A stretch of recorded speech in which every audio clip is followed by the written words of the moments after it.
Hey guys, tonight we're wandering into a windswept land of volcanic stone and ice-cloaked fjords, where the law was as strange as the weather, and a simple insult can spiral into a sanctioned blood feud. You're standing on the edge of a medieval Icelandic assembly, surrounded by bearded chieftains gripping their cloaks against the biting wind, voices rising in argument over a murder, a sheep, or maybe just a particularly insulting poem. See, Iceland didn't have kings or dungeons. No guillotines, no iron masks, just a giant field called the Alding, where justice was shouted, voted on, and sometimes left to fate. There's no prison here, only exile, outlawry, or being publicly humiliated in ways that would get you banned from YouTube, and you probably won't survive this. Not with your modern sneakers and lack of fire-starting skills. So, before you get comfortable, take a moment to like the video and subscribe, but only if you genuinely enjoy what I do here.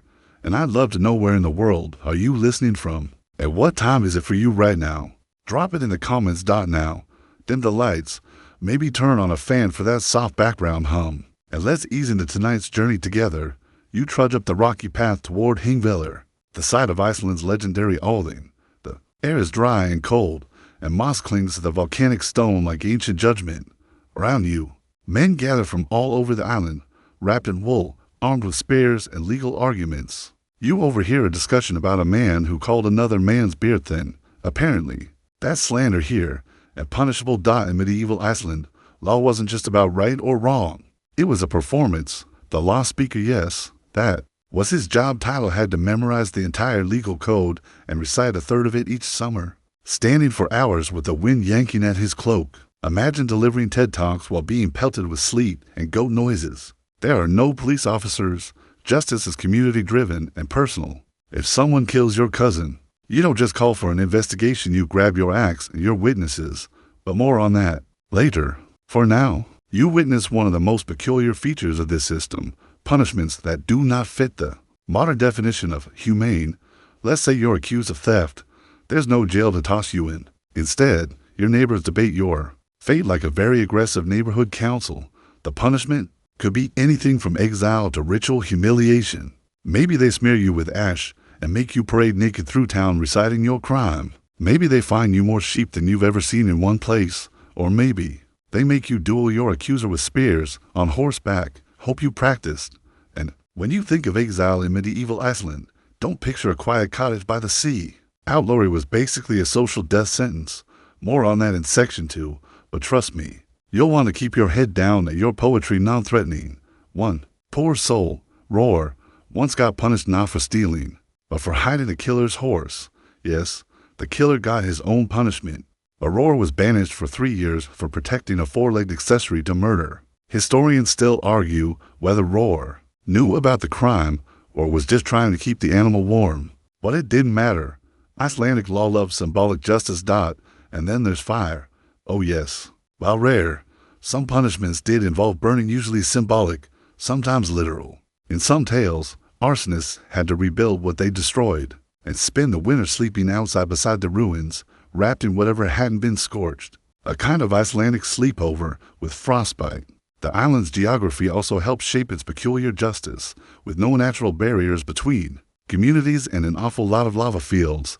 The harshness of the land seeped into the culture. The cold didn't forgive, and neither did the law. Even the legal codes themselves were strange blends of Christian morality, Norse tradition, and sheer practical absurdity.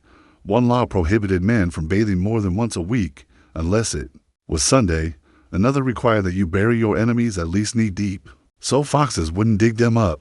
Is that a sanitation rule, or just passive-aggressive gardening? No one knows. And don't forget the role of honor. A man's drink scupper, his honor and integrity was more valuable than property. A single insult could lead to a trial, or worse, a sanctioned killing, provided it followed the right legal forms, of course. Think of it as court-ordered vengeance with a bit of flair. One of the more obscure punishments involved making the guilty man host a feast for the family he wronged out of his own dwindling stores. Forced generosity as reparation. Imagine feeding 50 angry cousins who believe you killed their brother. The meat flows, the music plays, and you're quietly praying no one slips wolfsbane into the porridge. What made Iceland unique was a mix of brutality and bizarre fairness. There was always a chance for appeal. You could go to a higher court, plead your case again, Maybe bribe a local chieftain or dazzle them with your poetry. Yes, really, more on that later. It all feels so far away now, yet disturbingly close to. Home strip away the snow and the sheep, and you're left with the same old theme's reputation. Justice, vengeance, and public performance. And in Iceland, justice wasn't just served, it was performed shouted across lava fields. Carved into driftwood, sung into memory, you tuck your cloak tighter, step into the wind, and prepare to hear the next strange tale of a punishment that didn't kill the body, but erased the soul. Let them linger. You step away from the Aldine's crowded assembly field, your boots crunching into hardened moss and frostbitten soil, still trying to wrap your head around what you just saw. But as cold wind slices through your cloak, you realize there's a punishment far worse than public shame or even a dual land is lurking on the horizon. It's called Skigungur, forest going, outlawry. In medieval Iceland, being declared an outlaw wasn't just being told to leave town, it was a complete deletion of your legal existence. You weren't a citizen anymore. You weren't a person anymore. You were meat with a name, and anyone, yes, anyone could kill you without punishment. In fact, they were often encouraged to. There were 2 levels of outlawry. Lesser outlawry meant you were banished for 3 years. And if you managed to keep your head down and on your shoulders during that time, you could return. But full outlawry, that was forever. No returning, no appeals, no roof, no fire, no friends, only the wild and the wolves. You imagine trudging into that exile now. The wind howls in your ears, and the land ahead is nothing but black rock and glacial rivers. You leave behind your farm, your kin, your name. You leave what you can find, sleep in caves, and hope you're not recognized by someone seeking glory for your head. And it gets worse. Your property is split up. Your family might be forced to distance themselves. And anyone who helps you becomes an outlaw, too. In one famous case, a woman was exiled simply for feeding her outlawed son a bowl of soup. Apparently, kindness was also a crime if you gave it to the wrong person. Historians still argue whether outlawry was meant more as a death sentence in disguise, or a twisted form of rehabilitation. But most agree, few came back. Fewer still came back unchanged. Now, remember how we mentioned the legal system loved symbolic punishment? Outlawry was symbolic and very real. Being turned into prey was Iceland's way of saying, you are no longer one of us. It echoed the harsh winters and the unyielding lava fields. Survive if you can, but don't expect help. One infamous outlaw, Grettir Asmundarson, managed to survive in the wild for nearly 20 years. He became a folk legend, half man, half specter, haunting caves and stealing sheep. His saga, Grettir's saga, is filled with rumors of ghosts, trolls, and a slow spiral into madness. He bathed in icy streams, fought off hunters, and eventually, spoiler alert, was taken down by a team of assassins who finally managed to catch him when his sword arm got infected. And yet, Grettir was also seen as noble in his own rebellious way. His crime, accidentally killing someone while protecting his father, not exactly the stuff of monsters. But the law was unbending. He was declared an outlaw, and the forest became his judge, jury, and freezing cell. Some outlaws went full hermit. Others became roving bandits, robbing travelers and sometimes entire villages. Iceland didn't have city walls or militias, so outlaws thrived in the nooks of the wild terrain. They dug pits in the snow, laid traps, and trained ravens to scout ahead, okay? Maybe not the ravens, but it feels like they would. You wonder now, standing on the edge of a rocky cliff, staring out at the windswept emptiness, what would you have done? Declared an outlaw in a land with no mercy? Would you hide, beg for forgiveness, or become a legend like Grettir, telling riddles to the wind and wrestling ghosts for entertainment? Let's not forget being declared an outlaw wasn't always fair. A clever opponent with enough allies at the Aldine could spin a story, rally support, and push for your banishment even if your crime was, say, stepping on his sheep's tail. There's at least one saga where the deciding vote was cast by a chieftain's drunk cousin, who mistook the defendant for someone who once insulted his beard. Medieval Iceland. Come for the volcanic scenery, stay for the legally binding grudges, and the actual declaration of outlawry. It had to be shouted 3 times at the Aldine, with full legal phrasing, in front of witnesses. If the speaker messed up even a single word or failed to meet the time limits, the outlawry didn't stick. This led to some truly dramatic showdowns, with men sprinting across the assembly field trying to finish their third shout before their rival's cousin tackled them into a patch of nettles. You glance behind you. No one's shouting yet. Good. But remember, even as an outlaw, you weren't invisible. Some regions had local folk heroes who would defy the law to shelter the banished kind of medieval Icelandic Robin Hoods. In some tales, old women in the hills took in wandering outlaws, feeding them dried fish and herbs in exchange for stories, protection, or return to a lost romance. Okay, maybe that last part was just poetic license or wishful thinking. Still, the very existence of outlawry speaks volumes. Iceland's legal system relied not on dungeons, but distance. You weren't locked away, you were cast away, and that, in a land of storms and lava, often meant death by exposure, starvation, or some overeager farmer trying to earn a reputation. Some scholars have even likened outlawry to a kind of social exorcism, cleansing the community not by reforming the criminal, but by severing them completely, like cutting off a frostbitten toe. It's harsh, it's medieval, it's Iceland, and you're not off the hook yet. Because just when you think exile is the worst fate, someone challenges you to a legal duel on horseback. Hope you've got good balance and better aim. You return to the gathering at Hingvellir, where the arguing hasn't stopped, it's just gotten louder and a little more dangerous. This isn't your usual courtroom drama with powdered wigs and polite objections. Here, justice sometimes rides in on a horse, sword flashing, heart pounding, and at the center of it all, the blood feud. Blood feuds in medieval Iceland weren't just personal vendettas, they were legal instruments. If someone killed your brother, you had the right and in some cases, the duty to kill them in return. Not out of anger though. Let's be honest, there was plenty of that, but because the law literally carved that path for you. This was justice, Icelandic style, personal, performative, and often deeply inconvenient. You're standing in the middle of one right now. Two families, side by side, but separated by about 30 armed men and a sheep carcass no one's claimed, are debating how to settle a murder. The dead man's brother insists that retribution must come, and soon, but his cousin argues that the killer didn't just murder anyone he killed in defense of his land. Suddenly, a third voice says something about compensation, maybe 30 silver coins and the barrels of ale would suffice, and just like that, the negotiation begins. In Iceland, vengeance didn't always require blood, wergild, or man price, allowed families to accept payment instead of violence. The price varied depending on the status of the deceased free man, slave, chieftain, and whether the killing was seen as justified or cold-blooded. Think of it as an early, grim version of life insurance. But here's the kicker. Even if a blood price was agreed upon, any member of the family could reject it and continue the feud. That's right. You could spend months negotiating peace, and your Uncle Björn could still smash everything to pieces by saying, "Nah, I'd rather just stab someone." And of course, it couldn't be just anyone who did the stabbing. No, the vengeance had to follow precise rules. In some cases, the retaliatory killing had to take place at the same location where the original crime occurred. Historians still argue whether this was meant to keep things fair or to just make it harder to track your enemies through the snow. There's a saga where a man chases his enemy across the island just to murder him at the same hearth where his brother was slain. It takes him 3 years. No one questions it. That's just what you do. And the legal consequences for not avenging your kin, social scorn, accusations of weakness. You might be publicly shamed, or worse, your family name could lose its weight.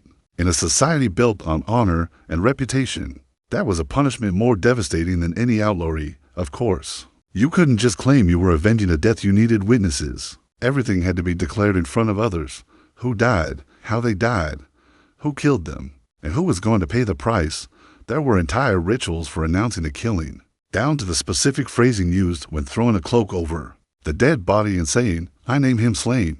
Misspeak, mispronounced a bad. Your whole legal case could fall apart because you called him Gisli instead of Gisel. And then you got 2 murders to deal with. Some families even kept detailed genealogical records and saga manuscripts just to have evidence for future vengeance claims. You're not paranoid if you're legally required to hold a grudge.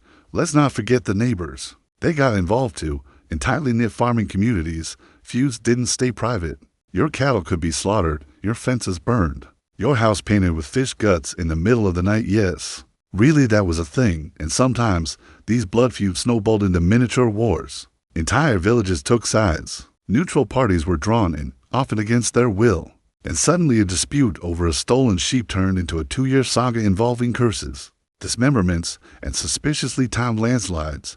You pass a small group of children reenacting a duel with sticks, already learning the fine line between justice and vengeance. One of them shouts, "I am the son of a slain man," before leaping into the snow.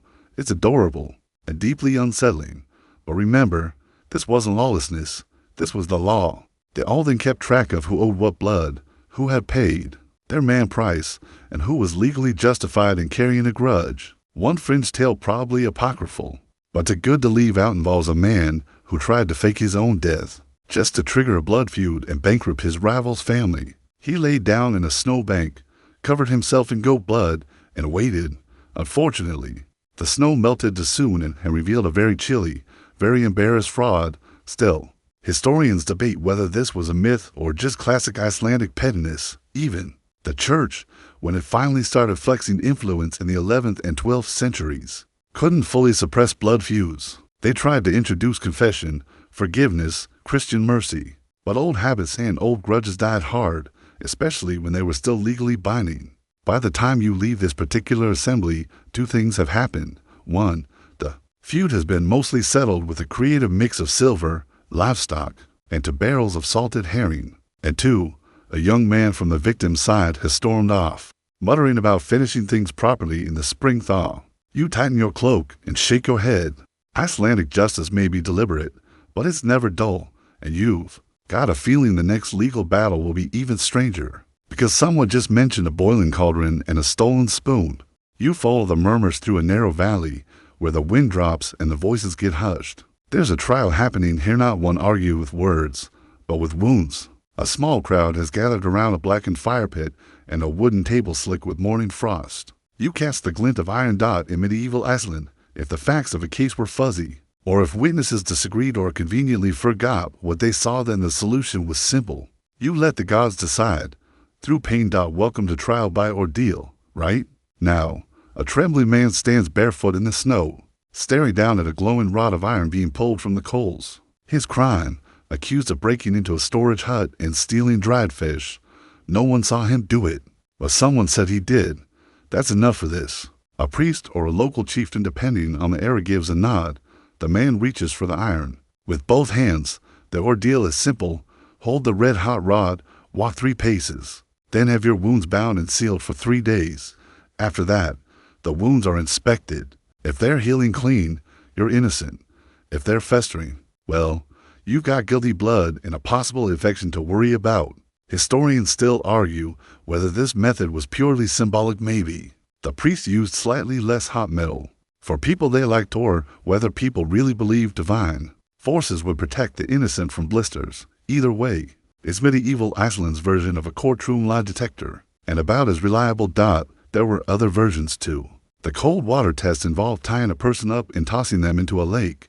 If you floated, you were guilty because the pure water rejected your sinful body. If you sank, you were innocent. Congratulations. Also, please try not to drown. You pass an elderly woman muttering about a trial she once saw where a man had to walk barefoot across sheep dung smeared with ash. If he slipped, he was guilty. If he didn't, innocent or just good at walking carefully. That particular case involved a missing butter churn and a jealous neighbor. The logic is circular, the science non-existent, and the fairness optional. But somehow, it worked because everyone believed it. Or, at least, they were too scared not to. These ordeals weren't unique to Iceland, but the island added its own quirky flavor. In one rare documented case, a man suspected of witchcraft had to spend a night alone in a burial cairn with only a lit candle and a dead man's jawbone. If the flame lasted until sunrise, he was pure. If not, well, the bad about the ghost, I guess. You hear another story around the fire. Once, 2 men accused each other of sabotage. Someone had tampered with the irrigation ditches between their farms. They all then couldn't decide who was lying, so they were both told to duel at dawn on frozen ground, barefoot, with staves. First to fall paid the fine. Historians debate whether this qualified as a trial or just seasonal entertainment. And if you think that's wow, wait until you hear about the one involving a bread loaf baked with a woman's tears. If her accused lover fell ill after eating it, it meant she was telling the truth. If he burped and felt fine, she was deemed a Liar. Yes, that was an actual belief emotional seasoned pastries as moral evidence. Modern logic starts to melt in this cold valley. And maybe that's the point. In a land where crops fail, livestock vanishes, and storms blowing from nowhere, certainty is a luxury. These ordeals gave people something to cling to, some illusion of fairness, some divine intervention when mortal judgment fell short.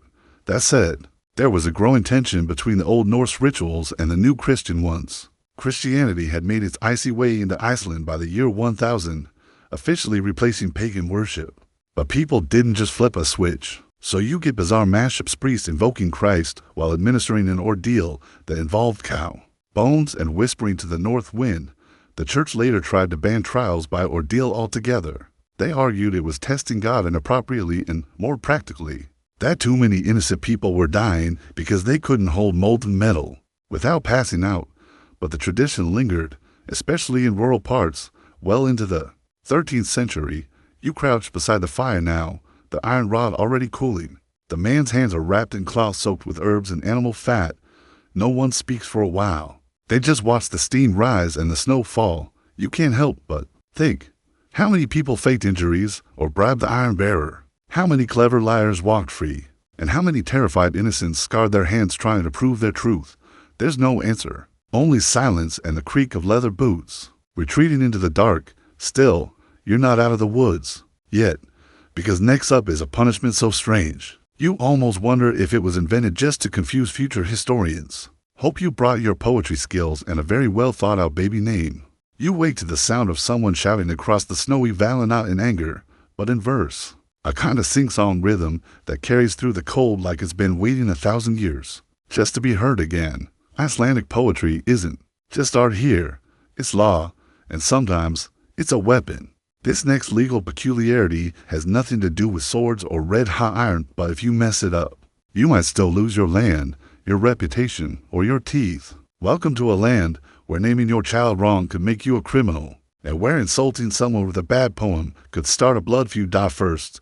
The names. You're sitting in a smoky turf house now, warming your hands over a peat fire, listening to a story about a man find 5 cows and a whole barrel of ale. Because he gave his daughter a foreign name, Dasi.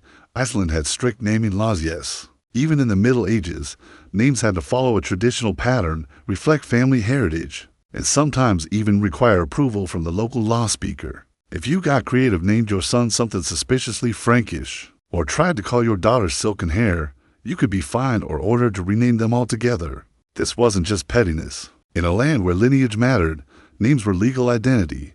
They connected you to your kin, told others who you were, and anchored you in society. An incorrect or invented name was seen as misleading, almost like forgery. Historians still argue whether these naming laws were about cultural purity or just a clever way to enforce social cohesion. Either way, don't try to name your kid Dragon Axe. It won't go well. Now, onto the poetry. Icelandic society placed immense value on verbal skill. Poets, skalds could gain wealth, land, and legal favor. But with that power came danger, because under Nye law, if your verse was considered defamatory or dishonorable, it could count as a legal insult, and the kind that came with real-world consequences. Imagine this. You insult your neighbor in verse. Maybe you imply he's a coward, or worse, accuse him of being effeminate. If your audience laughs, your insult has landed, and now it's a legal problem. He can take you to the Alding, recite the verse, and demand satisfaction. If the assembly finds your poem dishonorable, you could be fined or even challenged to a duel. You shift uncomfortably in your seat, suddenly aware that sarcasm here comes with legal fees. One story tells of a man who was forced to compose a poem praising the very chieftain he'd insulted or face outlawry. Talk about writer's block with high stakes. Another tale tells of a farmer who recited a slanderous verse at a feast and woke up the next morning to find his house smeared with whale fat and his favorite goat missing. Cause and effect. Some insults weren't just slander, they were magical. A well-crafted poem could be considered a gouter or spell if its cadence and imagery struck the right chord. That blur between poetry and sorcery made legal accusations even more complicated. Did you just call your neighbor a dunkbeard, or did you curse his cattle? Sometimes it was hard to tell. One fringe example, almost certainly apocryphal, describes a woman who was fined for singing a lullaby.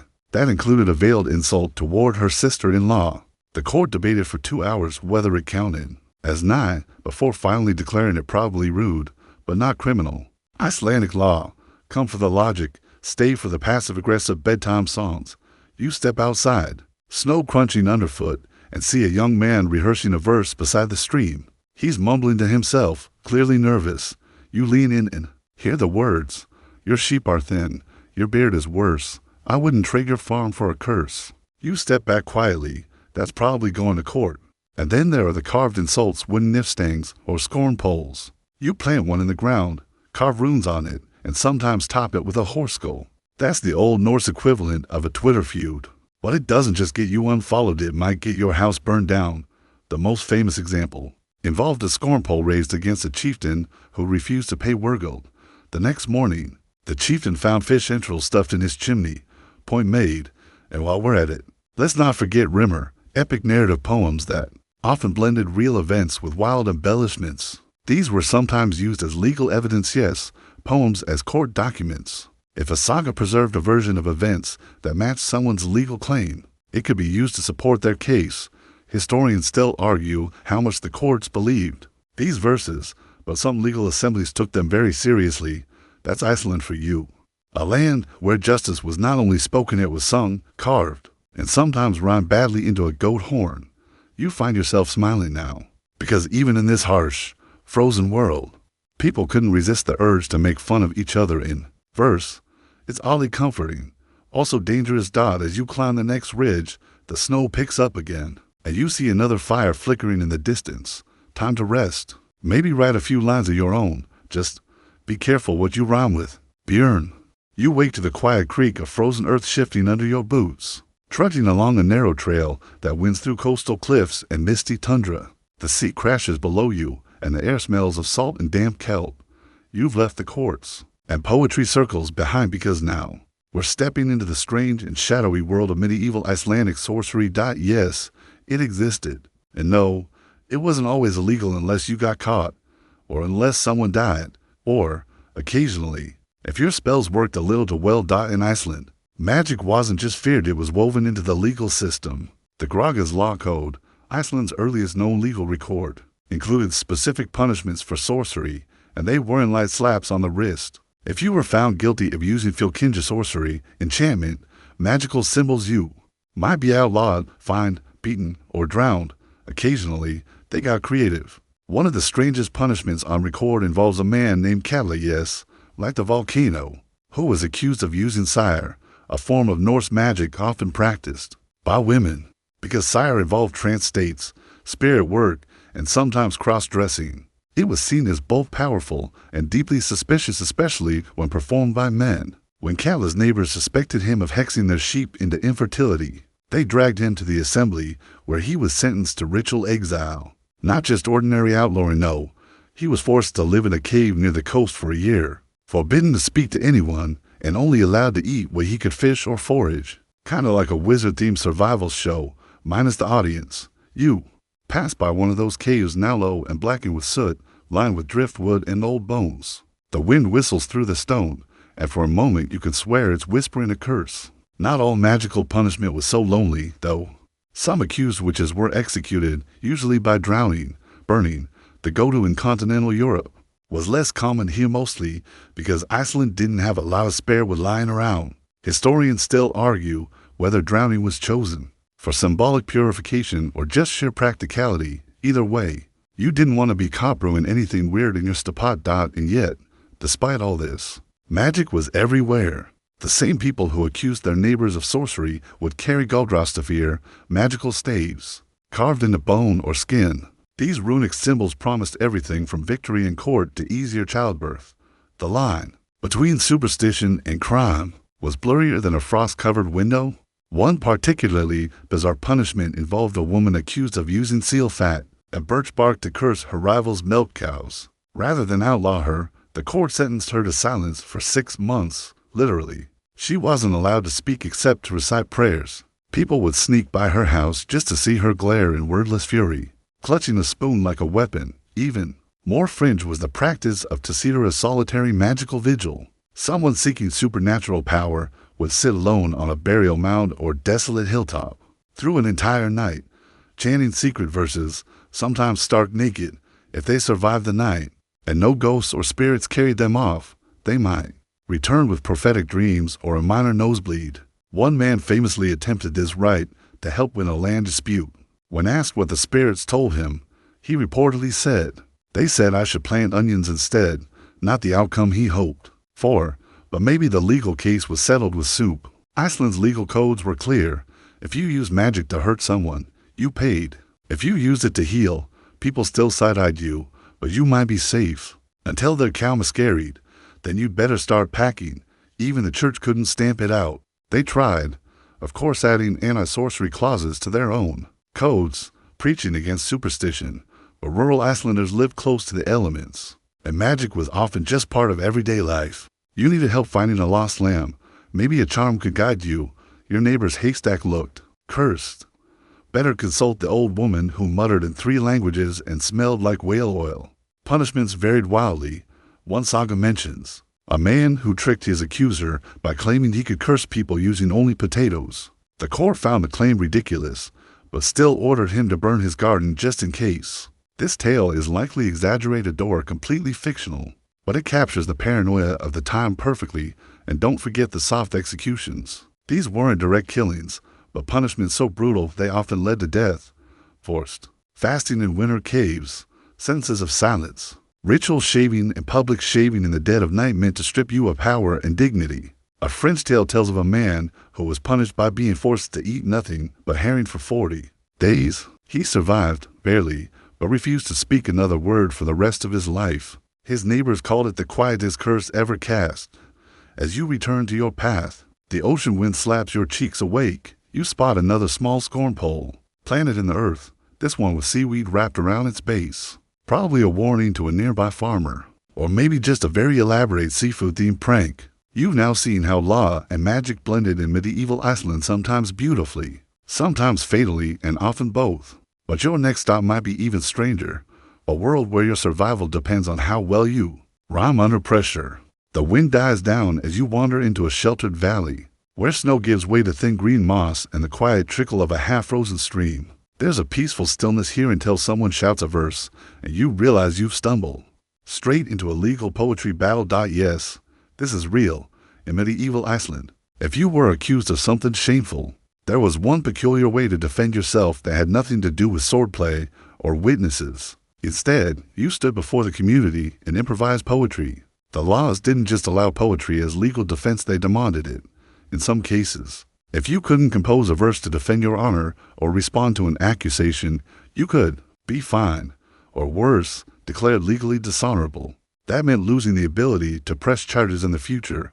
You couldn't duel. You couldn't testify. You basically became Iceland's version of an irrelevant background character. You sit on a stone, watching the farmers face off in a legal feud over grazing land. One recites a carefully metered drach for the complicated Old Norse verse form, packed with alliteration and internal rhyme. It's layered with metaphors. The snow-white serpent slithered where his ox should feed, he says, implying the other man trespassed with livestock and bad intentions. The crowd murmurs in appreciation. Someone claps. The accused steps forward, clears his throat, and responds in kind. His verse is shorter, but sharper. Your goatees lies with thistles. Your mouth is full of mud. Everyone gasps. This one might go to court, or at least to the poetry equivalent of small claims. You'd think this was just performative, but it had weight.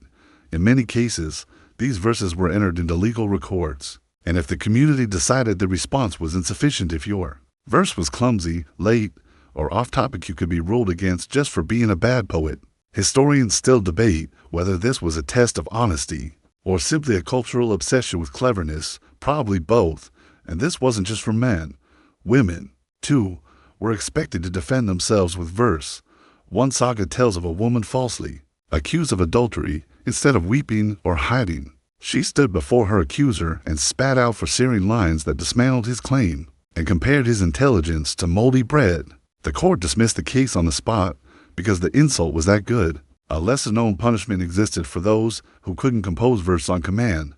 Forced listening. You'd have to stand through hours of your opponent's poetry, recited slowly and dramatically. in front of everyone. Think of it like legal karaoke, but instead of singing, you're enduring a roast that could last until sundown. One fringe case mentions a man forced to publicly recite the same verse 50 times as penance for insulting the local chieftain's daughter. After the 15th round, he added a dance to keep things interesting.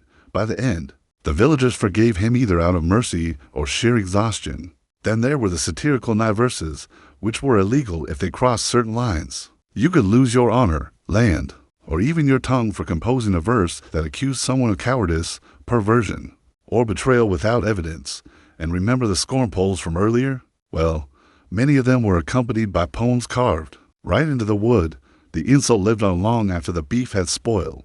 But there was also glory in verse. Skilled poets, especially those who could improvise on the spot, earned reputations that rivaled warriors. They were invited to feasts, offered land, and sometimes even spared in battle. One poet, Inescalaglam, once talked his way out of execution by composing a verse so beautiful that his would-be killer burst into tears and forgave him. You should be so lucky, even sagas themselves. Those long prose epics filled with swords, betrayal, and lavating drama often featured embedded poems that characters would deliver at key moments, death scenes, victories, confessions. These verses weren't just dramatic, they were legal markers, often used to record the motivations behind a killing or the justification for a duel. In some trials, a character's entire legal defense came down to a single, powerful stanza, and you better believe people practiced. Young Icelanders trained in poetry like we might study algebraically under duress, but knowing one day it could save their lives. As you rest by the stream, you try your hand at a little verse of your own, something simple, something safe. Snow hides the land from my eyes, but verse uncovers truth. Not bad. Might not win you a case, but at least you wouldn't get exiled for it. You glance down the valley and see a new dispute rising. This one about a borrowed fishing net and a goat with suspiciously green fur. You're not sure if it's magic or algae, but you are sure it's going to end in rhyme. And so, with words sharper than swords and insults metered in 8-beat lines, justice marches on. But next, it gets even stranger because we're about to step into a courtroom where animals are defendants and ghosts might testify. The sun sits low on the horizon now, casting long blue shadows across the snow. You've wandered far from the main trails, past moss-covered lava fields and sleeping farms, when you come upon a sight that makes you pause.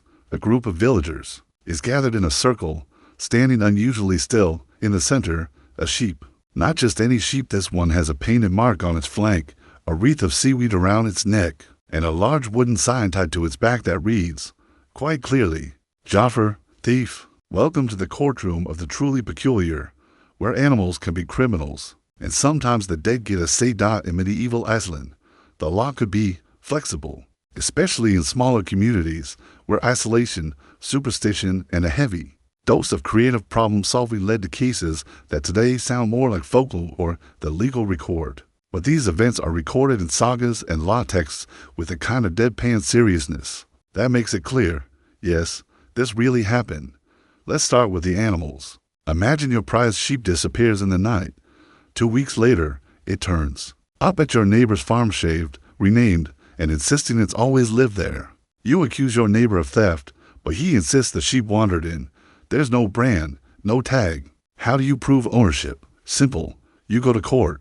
With the sheep, cases like this, sometimes involving cows, goats, even horses, were surprisingly common. The animal itself was treated as part of the evidence, and in some extreme cases, as the accused. If a sheep was believed to be trained for theft, don't laugh, it happened. It could be declared guilty and either confiscated or, in more dramatic cases, sacrificed as a warning. You watch now as 2 men argue over the sheep in question. One presents a poem claiming he raised it from a lamb. The other offers a bit of wool from his own flock, claiming it matches. The law speaker steps forward, eyes the sheep, and declares that both parties must return tomorrow with witnesses and at least 3 additional sheep for comparison. That's one fluffy lineup. Historians still debate whether these animal trials were symbolic or taken seriously. Some believe they were metaphors, a way to settle disputes over property. Others insist the rural courts treated these matters quite literally, especially when emotions and livelihoods were involved. But it gets weirder. Ghosts. Yes, you heard that right. In Icelandic sagas, the dead were known to testify sometimes. voluntarily, sometimes dragged back from beyond in dreams or rituals. The line between superstition and legal procedure blurred constantly. You're told of a case where a man died under suspicious circumstances, fell from a cliff, supposedly drunk. His cousin claimed it was murder, with no witnesses. The case stalled until the cousin dreamt of the deceased, who named his killer and described the final moments. The cousin recited the dream before the audience, and the accused, overwhelmed or just spooked, confessed. The court accepted it, whether they believed in ghosts or simply found the confession convenient. The dream stood as legal proof. In another tale, a woman was believed to be haunted by the ghost of a man she'd cursed with a love spell. She went to the local priest to confess both the curse and the haunting, and was sentenced to 40 days of prayer, fasting, and sleeping beside the man's grave to appease his unrest. Not exactly your standard community service. You shake your head, but the stories keep coming. One man claimed his horse had inherited a grudge from a previous owner and refused to pull a cart onto land that had once belonged to the man's enemy. Another farmer was fined after his goat led a neighbor's cows into a ravine for the third time, suggesting, apparently, intent. These aren't just ghost stories and animal antics. They reveal how Icelandic law adapted to a world where not everything made sense. In a landscape filled with volcanoes, auroras, and the eerie silence of endless snow, people created systems that embraced the bizarre. Justice had to work with what it had. If that meant accepting a dream as testimony or putting a horse on trial, so be it. Even place names carried legal meaning. If you claimed to see a ghost at Murder Rock or Bloodfield, your story held weight. The landscape itself was part of the legal record. Names were carved from history, and every valley echoed with old verdicts. You pass by a farm now, its gate painted with protective symbols and its door lintel adorned with a carved bird skull.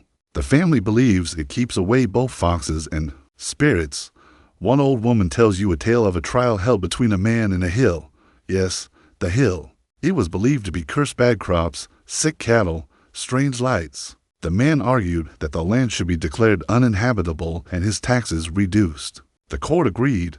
The hill was condemned. You ask what happened to the hill. She shrugs. Still there, but no one farms it. This isn't parody.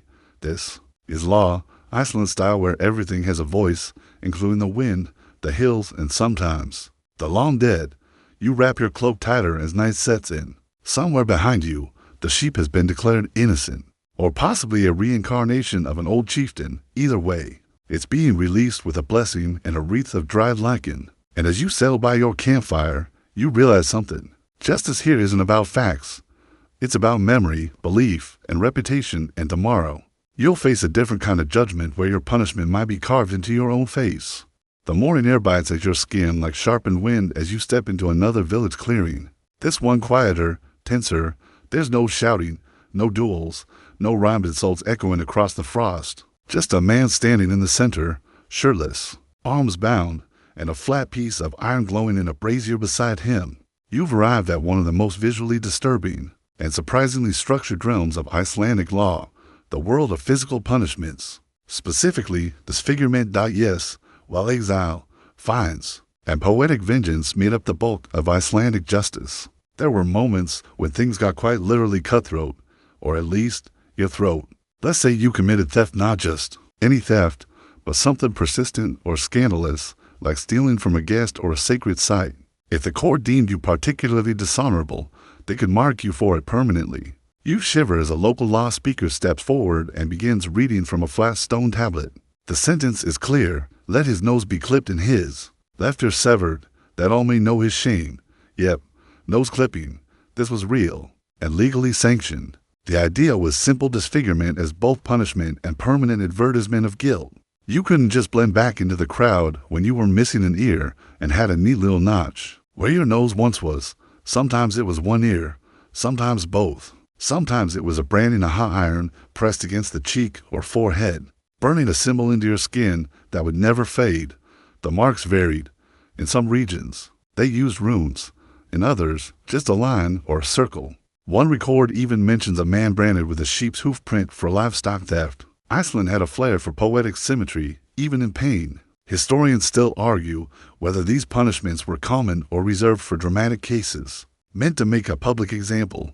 Some believe the sagas exaggerated them, while others point out the sheer consistency of the descriptions across different texts. Either way, you don't forget them. You overhear someone mention a woman once sentenced to mouth binding, a term that, rather chillingly, referred to the breaking or mutilating of the jaw to prevent her from further slander. It's not entirely clear whether this actually happened or was just a terrifying metaphor, but the fact that it appears in 3 separate saga variations means someone, somewhere, thought it was legally viable. Not all disfigurements were court-ordered. Sometimes they were revenge disguised as justice. A man wronged in love might claim a legal right to shame-cut his rival. The Alden didn't always condone it, but also didn't always stop it, especially if witnesses were hard to come by. Even stranger were the cases of voluntary disfigurement. There are scattered mentions of people mutilating themselves to escape legal service, cutting off fingers to avoid being drafted for community labor, or scarring their own faces to claim religious exemption. One tale tells of a man who pretended to lose an eye just so he could avoid being conscripted into a feud. Unfortunately, his missing eye got itchy one day during a feast, and, well, let's just say he didn't pull off the ruse. But not all disfigurement was about shame. Occasionally, it was honor. If someone committed what the law considered a justified killing, say, avenging a murder, but did so outside the proper legal window, they might be sentenced to blood price and scar. That meant they had to pay a fine and accept a symbolic wound, a slice across the cheek, a branded shoulder, even the ritual clipping of a pinky joint, a mark that said, "I did what I had to, but not quite when I should have." Oddly, honor crimes were often exempt from the worst punishments. If a man killed his wife's lover within 3 days of discovery, the court might rule in his favor, even throw in a sheep or 2 as apology for the inconvenience. But kill that same man on day 4? Suddenly it's illegal. Timing is everything. You pass a woman with one ear and a sharp look. She's laughing with others, her disfigurement clearly no barrier to confidence. In Icelandic society, once your punishment was served, it was done. The scar remained, but the debt was paid. Redemption was possible even if your nose wasn't. One scholar you meet near the fire talks about marking the soul through the skin, a phrase that captures the Icelandic sense of legal memory. Your body carried your story. No digital records, no criminal databases, just scars, tattoos, and the occasional missing digit. And of course, these punishments weren't always evenly applied. Chieftains, wealthy farmers, or those with poetic fame often found ways to reduce or redirect their sentences. It's not corruption exactly, it's just medieval favoritism with sheep. There's one last case told around the embers tonight, a man who insulted a powerful woman in verse. She challenged him not to a duel, but to submit to her punishment of choice. He agreed. She clipped his mustache, shaved half his head, and made him wear his tunic backwards for a year. He survived, barely, and never wrote another insult again. You leave the clearing feeling, well, intact, thankfully. But the image of those branded cheeks and clipped ears lingers. Justice here isn't about locking you away. It's about putting your sentence on your body for everyone to read. Tomorrow, you'll reach the end of the trail where myth and law blur, and the gods themselves might show up to argue your case. Hope they're not still mad about that scorn pole incident. The road has grown quieter now, your boots pressing into snow so soft it hardly makes a sound. The air feels thicker not from weather, but from something older, something watching. You're near the place where Icelandic law ended and myth began. The villagers whisper about this ridge, not because of murder or outlawry or scandalous poetry, but because it's where justice once tangled with the divine. And sometimes the divine showed up to tangle back. You arrive just as twilight deepens into that long Icelandic dusk, where stars begin to wink awake overhead and the sky blushes purple. In the distance, a small stone altar stands by a rock shelf, known locally as Dumbstein, the judgment stone. This is where oaths were once sworn by gods who may or may not have been listening. See, long before Christianity made its icy crawl across the land, Icelanders looked to the USIR, the Norse gods of Asgard, as part of their legal language. Swear an oath falsely on their hammer that could invalidate your entire case. Invoke Odin before a duel that gave your challenge weight. But it wasn't just theater. In the eyes of the community, a god invoked light risked not just legal failure, but cosmic vengeance, storms, crop failure, herd sickness. Icelanders lived close to nature, and justice wasn't just between humans, it echoed into the landscape. You hear tales of men struck down by lightning days after false testimony, of a woman whose well turned brackish after she cursed her neighbor. Under Freya's name, Historians still argue how much of this was folklore and how much was strategic storytelling. Either way, no one wanted to be the reason a volcano erupted. And then there were the Veljur, women who were called upon not only to prophesy, but sometimes to testify. You imagine the scene, a woman wrapped in blue cloaks, seated high on a wooden platform, her voice echoing through the assembly. She tells the gathered crowd that the spirits say the accused is guilty, case closed, or at least mostly closed. The church, predictably, had thoughts about all this. When Christianity took hold around the year 1000, one of its earliest missions was to unthread divine law from divine gods. You could still swear oaths, but only on Christ's name. No more thunderhammer swearing or dream testimony delivered by ravens. Still, old habits died hard. There's a saga about a priest who caught a man praying to both Odin and Jesus before a trial. When questioned, the man shrugged and said, "It never hurts to have options." The priest fined him a sheep. Odin probably didn't mind. You sit by the altar now, feeling the weight of centuries pressed down. Here's the thing about Iceland. It remembers. Even the stones seem to whisper stories of the time of ghosts, yes. Another ghost was said to appear during the sentencing and knock the gavel from a judge's hand. Of the law speaker who refused to cite Christian law during a storm, then died suddenly on his way home. Coincidence? Maybe. But people talked, even today. Some modern Icelanders avoid certain hills, certain rocks, certain lakes believing they hold old energy. You pass one such lake, glassy and dark, where a murder was never solved and the killer supposedly became a draugr, an undead spirit bound to the land until someone confessed. No one ever did. The fish there are still said to swim in nervous circles. Justice here wasn't about certainty, it was about balance. Your crime didn't just hurt people, it disrupted the world's rhythm. So justice had to restore it. And if that meant letting a ghost weigh in, or punishing someone based on a dream, or shaving a man's beard because a horse wouldn't cross his path well, so be it. You turn now. The stars cold above you, and hear the soft crunch of snow behind you. Just the wind, or maybe one last outlaw, still wandering, still waiting for a case to be reopened. You hope he brought poetry, because Iceland's laws weren't just punishments. They were stories kept alive through verse, scars, memory, and the wind that never quite forgets. And with that thought, your journey ends. The court is silent, the gods are distant, and your feet are sore, but your mind, still turning, still tangled in the strange, cold brilliance of a justice system unlike any other. Now slow down, lay your breath even. The wind's eased up, the sky is soft, pale with starlight. Your cloak is warm around your shoulders, and your heartbeat slows with each passing thought. The crackling fire in the distance, someone's night watch, maybe flickers low, and the silence between gusts grows longer. The harsh edges of the world you've been walking through begin to blur, scars fade into stories, outlaws vanish into mist. Even the stones forget. Eventually, you lie back, close your eyes, and let the weight of Iceland's peculiar justice drift from your shoulders. Whatever strange burdens you carry through these frozen laws, let them melt now. The gods are quiet, the ghosts are sleeping, and for tonight, so are you. End of script. Sweet dreams.